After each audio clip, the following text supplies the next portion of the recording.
In this tutorial, we're going to look at an alternative way to do layer masks in Photoshop.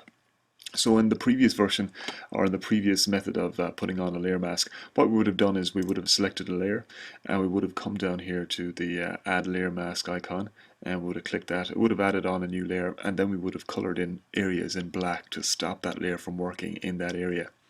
But rather than do that, I'm going to try a different method, which is to take a selection first of all. So I've got an object here in this content layer, and I've selected it as good as I can.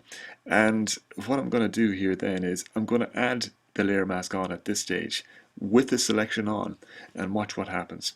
As I add on the layer mask, it adds on the layer mask and automatically makes the area that I've selected, colors the layer mask white in that area, and everything outside that area is colored in black. So you can see the effect that that has on the content layer.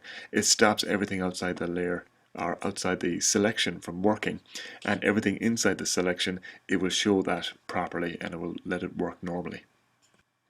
If I was to ask which method is better, well, it really depends on what you want.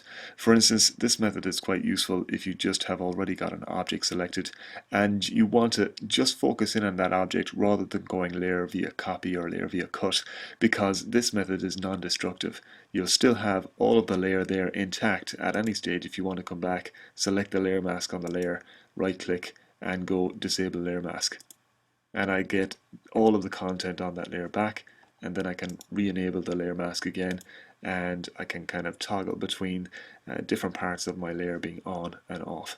But that's just a quick way, another quick way to add on a layer mask with the actual black and white already colored on the layer mask.